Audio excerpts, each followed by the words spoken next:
Hello, Hello, indeed. this is the random podcast of awesomeness. With Gurdette14 and Shadow Wolf. Yes, we haven't been on for a while, but Because we're I have been back. on vacation for way too goddamn long. Yes, Gerdad has been gone doing other things, vacation-y wise. But we are back, and we have played the game Punch-Out for the NES. Yes. Now, Punch-Out is... It's a fighting game. It's a It's a boxing game. Yes, boxing. Uh, you are Little Mac, and you have a variety of opponents to go through. In the game, it's not a traditional wrestling boxing sort of game where you are You take able to you take move. control of hilariously overblown characters as they attempt to dish out various backstories and such. Yes. But it's not like a third person perspective. It's more like a second person perspective. Yep. But yeah, you are in second person's perspective as you play as Little Mac. Uh, Now this game has a lot of little, how should I say, gimmicks as how to beat certain bosses or fighters.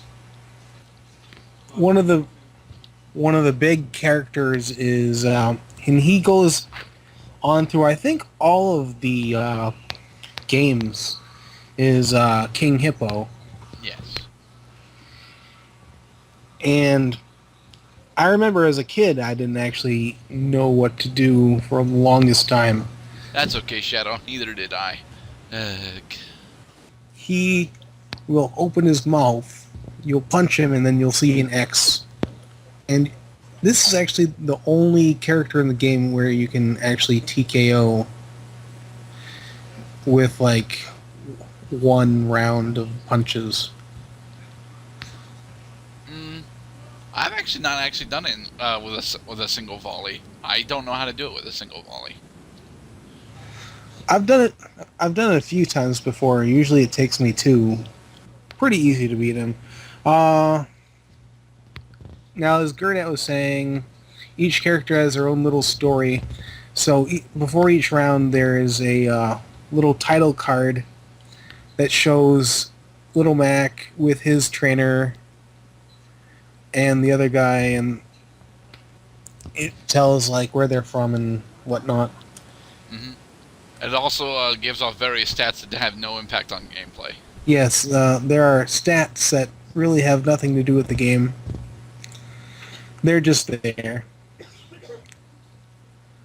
I've been doing a lot of talking. Anything you wanted to go over, Gernat? I was hoping that you might have actually done some history on the game itself, because honestly, I did not. I didn't put nearly as much effort into this game as I was really supposed to. But that's because, well, we'll get into that later. At least I hope so. Yeah, I actually do know quite a bit of history about it anyway. But I did look up some stuff. As many people might know, the game is officially called Mike Tyson's Punch-Out. Yes, and this is because Mike Tyson is the primary sponsor for the game. But this actually did change throughout the development of the game. Yep. It went from Mike Tyson's Punch-Out to just Punch-Out. No, there's actually quite a bit about it. I just don't see it in here. There's a lot of characters that have they're like sort of based off of other people. Yes, and almost every character is an overblown stereotype of their home country. Right. But that does leave the question: who the hell is King Hippo based on? It's a very good question. Because King Hippo's stereotype is he does. I think he's actually the only one who doesn't have stats right off the bat. You have to actually get into round 2 before you start seeing stats on him. I'm actually looking at his what it says for him right now, and it doesn't really say much about him. It says King Hippo's face and girth resembled that of a hippopotamus, hence his name. Yes. He's a fictional character from the fictional Hippo Island. So yes, he is completely made up for the sake of having a comedy relief character. Yes, just pretty much a comedic thing, yeah. All right. But almost every other character is pretty much an overblown stereotype, except of course for Glass Joe, who is, just some guy that is just some standard American boxer. Which is probably the easiest out of all of them to beat. Probably. What do you mean? Well, is the easiest to beat. Yes, he's the first fight that you go into in the minor circuit, and assuming that you already know about countering, you'll take him down in a single volley. Now, the other characters that are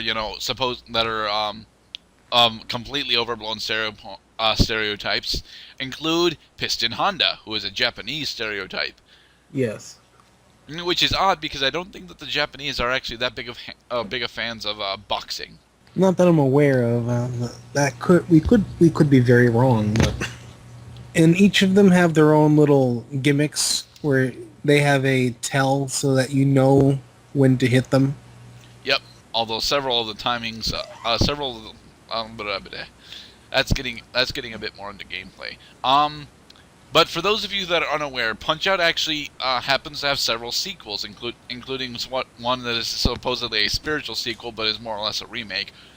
The first sequel is the Super Punch-Out. We're not really talking about it, but it bears mentioning that it's on the Super Nintendo, and it changes quite a few things, at least from what I can tell. Aside from graphically. And then you have Punch-Out for the Wii, which is pretty much this game, but with super hyped up graphics. If you're gonna play Punch-Out, I'd recommend playing it for the Wii, simply because one, it's much easier to obtain, and it's the graphical flair and the personality of the characters really comes through far more in the Wii than it does in the NES version. Which is understandable, since I'm sure at the time that they made the game, they didn't really think too much about the character. Even though it's the characters that really became famous from this game. I mean, right. I know pretty much everyone that I know of at least knows about Crazy Tiger, King Hippo, and Glass Joe, and of course right. the surprise end boss, which isn't really a surprise. There is also, I found this interesting. There's Doc Lewis's Punch-Out, which was actually released for WiiWare, and it was only available as an exclusive to Nintendo Club Nintendo Platinum members for the year 2009. And kind of curious about that now, but all right, more history. And also, one of the reasons I actually chose to do this game was for any of you that are excited about the new Super Smash Brothers. Yeah, Super Smash Brothers 4 has in fact been confirmed to have Little Mac, like 3 weeks ago. But that was the main reason why Shadow decided to pick this game. Because, Super Smash Brothers is coming out eventually, and he's really excited for it. I personally am not, but hey, that is my prerogative, not his. On to gameplay. So, all right, so you guys know what boxing really is, right? It's more than just, two guys standing in a ring trying to, beat the ever-living piss out of each other. There's actually a lot of movement and strategy in it. But from the outside, it looks like two guys standing in a ring trying to beat the ever-living shit out of each other.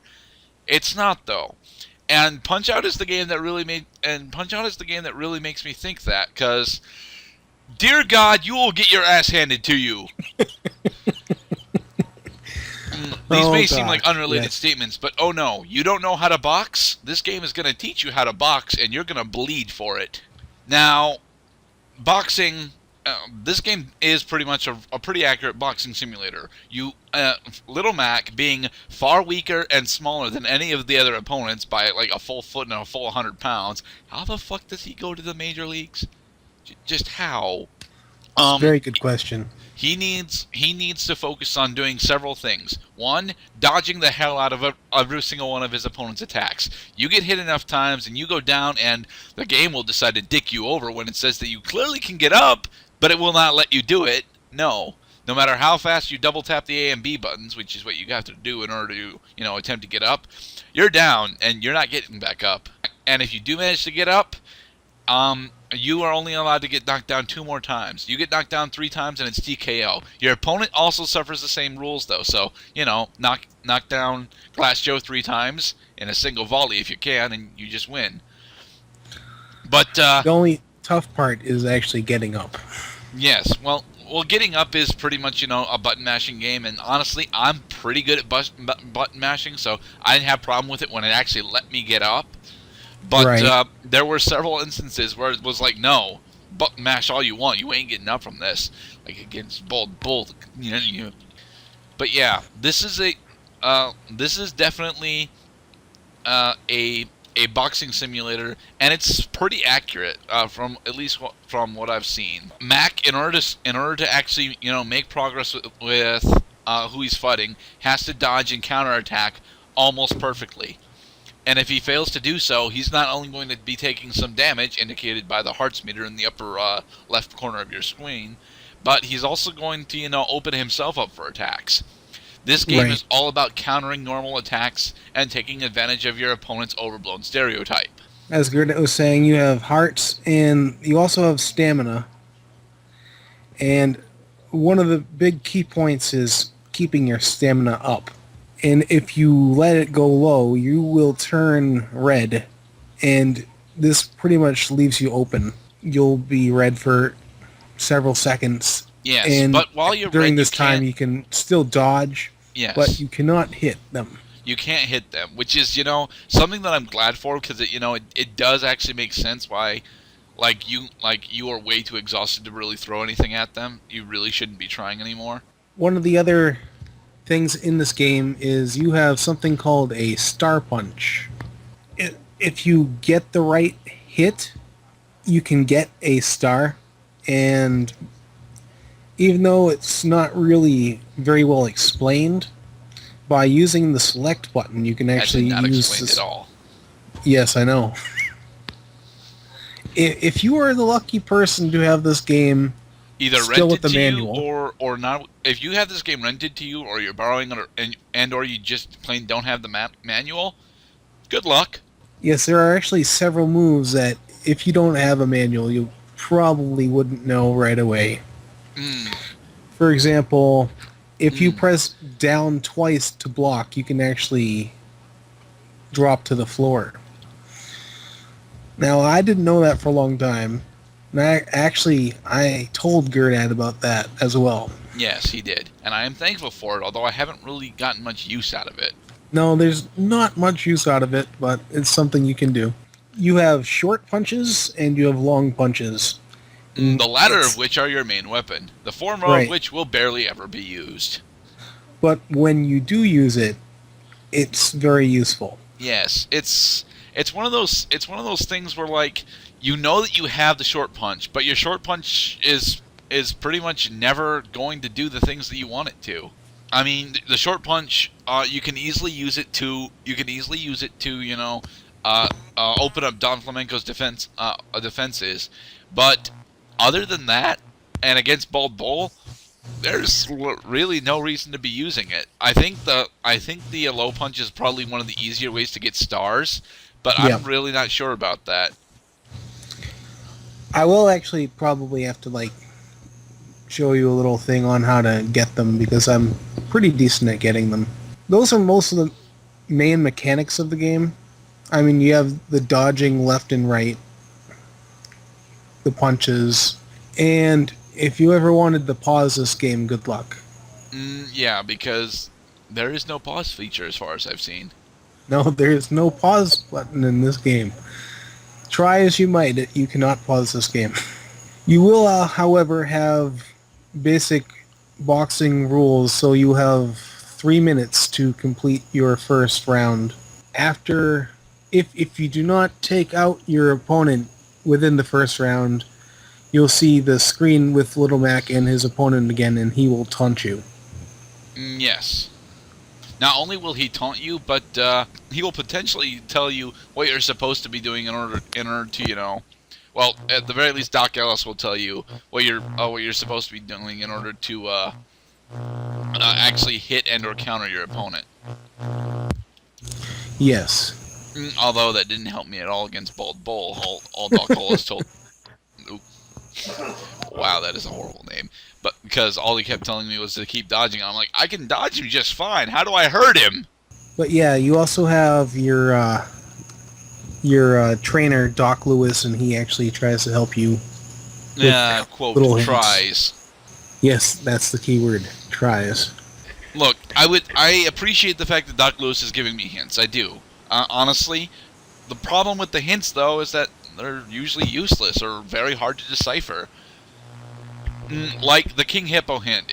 The King Hippo hint is shut his mouth up, because, King Hippo's taunting you at that point. And it's like, okay, by doing what? Now, the hint that you're supposed to extrapolate from this is that when his mouth is open, you can punch him in his face and stun him for a bit, allowing for the lower volley. That's not what I got, though. It's like, beat his face in, and it's like, I can't beat his face in. I don't know when to hit him, or where. Yeah. Granted, it's not impossible. You just have to learn the timing. Yes. The timing is a major thing about this game. Not only do you have to know when to counter, but you have to know what and how. If you don't counter the correct things, it's just going to be a waste of a turn for you, and then you're going to get countered pretty heavy. It's a pretty short game. Yes, it's a very short game, actually. I will say that I am unable to get past. I'm unable to get any further into the major circuit. No, it's the world circuit.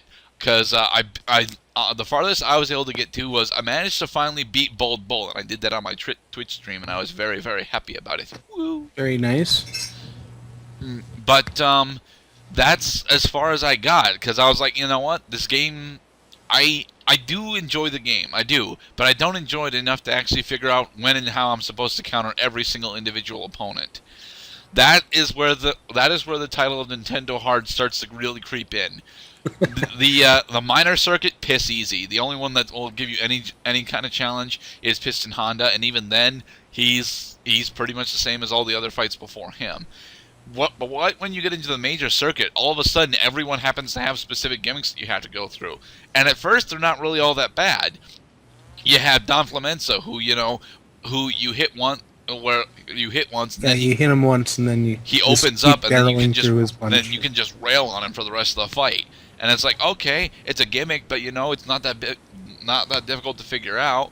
And then you have King Hippo, who I needed to look up a guide how to beat. Oy. And then there is Crazy Tiger. Yes, Crazy Tiger. Who I understand is your least favorite opponent. Well, maybe not least favorite, but one of your least favorite. Yeah, he is a little difficult because he has a spin punch. Unlike any of the other characters, he does have a set pattern. It's just not quite as similar as any of the others. Yes. Honestly, I found myself having almost no problem with Crazy Tiger. True, it would take me the round 2 to actually bring him down, but that's simply because I couldn't figure out a decent way to get him into a lock where I can dodge his one punch after figuring out what I was supposed to do for it, and from there hit him once. Then when he starts doing the uppercuts, I can hit him 4 times, and then he starts doing the spam thing, the teleport. And the teleport I never had a problem with. I really didn't. It was something that I should have had a problem with, given my history, given my history and the fact that I'm not the best at timing games. But yeah, it's not something that I actually had that big of a problem with. I mean, that's typically the thing that I had trouble with, and especially if you play this game and you find out that usually you can see the characters on the screen. I don't want to give away the whole game, but you'll figure out what I'm talking about if you play this game. Yes. Every character has a specific tell that gives out what they're going to do. For example, when I want to spoil Crazy Tiger because if you're having a lot of problems with him, it could Okay. it could help you True. out quite a bit. Um, Crazy Tiger, for his first punch, the gem on his turban will actually glow up, and Yeah. that is your cue to say, "Hey, he's gonna swing at me, so I better dodge and then go for a punch."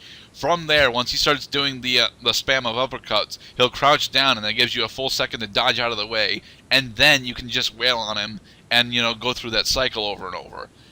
Then his signature move, which is the one that Shadow really doesn't want me to spoil out, is a teleport. He will swing at you 5 times, assuming that you actually block. If you block all 5 hits, he gets stunned, and then you do an uppercut to knock him down. And that's about it. I suppose you didn't actually get to see this then, because if you actually don't beat him right away and go to the 3rd round with him, he will turn invisible. Yeah, I never saw that, so... Yes, it's very annoying to do because he is doing the spin punch while he's invisible and you have to dodge it. But if you have your sound on it should still, Yeah. It still should be the same, the same pattern, as long as you Right, can, it is. hear it. Is it still 5, though? Yeah, it is. Okay, it's still 5. Woo! So yeah, it's still the same overall strategy, but you just don't know when he's going to do it. It's just something annoying to deal with. Now, in this game, there are no saves, but there is... A password system. Oh There is a God, do you password remember system. when password systems were everywhere? It was the late 80s, and every game on the planet decided to have a password system. And not only did they decide to have a password system, they decided to have a password system that was going to be bulletproof, and about 13 characters. Yes. Heck. I hope you have your pen and paper ready, because your password is your lifesaver. It's really the only way I would consider picking this game up again, is by saving up this particular password that I have, that I won't tell, because it's, the shortcut to the World Series. I know that a lot of people just put in the password just to go to the final fight. I know I did. I don't know that password, although Dwayne and Brando know it and have told it to me several times, but I haven't, used the password. So if you end up going through all the characters, you end up at Mr. Mike Tyson. I know that wasn't probably the biggest surprise. Yes. In the Mike Tyson version of the game, he is called Mike Tyson. But he was actually changed to be Mr. Dream later. Yes, the dream fight. It actually says it was changed because their license ran out with the use of Tyson's name. So they were no longer able to use it. It's just reading a little interesting things. There's actually a spin-off to the Punch-Out series. It's called Arm Wrestling, and it was only released in arcades and only in North America. And why was it only released in arcades in North America? I guess it's supposed to be based on real arm wrestling, but I guess it just didn't take off very well. Well, yeah, a game about arm wrestling does not sound all that, all that nice to go into play, Right. But yeah, there's a lot of things in this game. It may be short, but if you are playing this for your first time, it's probably going to take a little longer than if you knew everything. What do you think of the sprites and the artwork in the game? For the NES version, I think that the sprites are actually very nice. They're all detailed enough to where they're all different characters, I think my only real complaint would be between Glass Joe and Don Flamenco. They look very similar to each other, but their actions do, separate them apart drastically from each other, so. Yeah, I can sort of attest to that. Otherwise, I thought they did a really well job. Each of the characters has their own look to them. It's not like stock characters where they're all the same. And for the little tidbit that everyone probably knows, is the referee in the game is Mario. Yes. How about As the soundtrack? We yeah, have not. I was just about to go through that too. I actually think they did a pretty good job with this game with the sound. This game was composed by Koji Kondo, I did not know that. which he has done the music for the Zelda games and the Mario games. Uh, so that's pretty fantastic when you already know that. I thought most of the music was very well done in the game. As for the sound effects, I thought perhaps they could have been a little better, but for when the game came out, it was probably about where it should have been. Yeah. Like there's points in the game where like Mario will come out and he'll say TKO, but he doesn't. It's like synthesized, so it doesn't really sound like real words. It's just like girl. Hmm. So that's just. I think that's just the hardware at the time. It just didn't do that. Right. But I thought for the most part the sound was good. Did you want to talk about any of the music in particular? I find that King Hippo's theme is just really weird, and I really like Don Flamenco's theme. Each of the characters actually has their own theme that plays, with the exception of Little Mac, which I find that Little Mac not having a theme really bothers me. I really don't understand why he wouldn't. The round music that plays is actually pretty fine. Pretty fine when considered on its own as well. So I actually have to say that out of all the music in the game, my favorite is when he is traveling to the new title bout. You see him on his bicycle. yes, that's the piece of yeah. music that gets remixed all the damn time. Right. You even hear that on certain TV shows as well. Like I think they actually did it on an episode of Family Guy. What else did you want to cover? There's not really all that much left to cover because there isn't really a plot. You are Right, little, there's no plot. You are Little Mac. You are really small and weak. Go fight all of the world's greatest fighters. To become the world champion. Yes. I mean, I guess that would be the storyline, even though there's no depth to it. Literally none. We get no explanation for why Doc Ellis is helping us. What particular things make it so that Little Mac. I don't even think that there happens to be a scene for it. Little Mac is just supposed to be who you are, and it's like, I don't think so. I think Little Mac is way too short to really be me. Then again, in comparison to these guys, maybe it's accurate enough. It might be. I actually get the impression, I don't know if anyone else does, that Doc Lewis is supposed to be like the guy I think his name's Arnie, from Rocky. Well, he's clearly supposed to be either Arnie or... Yeah, isn't Arnie like the only coach that stayed with Rocky for more than one movie? I mean, as people can see, it's stood the test of time. It has several sequels. Yes. Both spiritual and physical. Yes. It is one of those games where Nintendo Hard is a word. Not only is it a word, but it's it covers this title. This Yes. A lot of people use the term Nintendo Hard to describe a game that is both fun and incredibly frustrating, but it manages to find that balance where it's both of these things. It is both fun and incredibly frustrating at the same time. And to be honest, this game does have that, at the very least for the first circuit and a half. Then you start getting into where the gimmicks aren't so obvious, and the fights get to be really frustrating because it's like, I definitely need some help here. Either I don't know all the controls, which you don't, or I need some help to figure out when I'm supposed to do this. The fight with Bald Bull is there's a joke about it on Family Guy where Peter's been stuck on the Bald Bull fight for like 4 years, and it's like, I definitely see it. It's just that this is definitely a game that I would recommend to people to at least try out If not the NES version, then most certainly the Wii version, because the graphical flares flesh out the characters, which are really the more memorable parts of this game. None of the fights really seem to stick in to you because it's all pattern based. You go through the same pattern, and if you do it right, then you win. Right. As I was saying, as Gerda was saying about the Nintendo Hard thing, I really enjoy this game.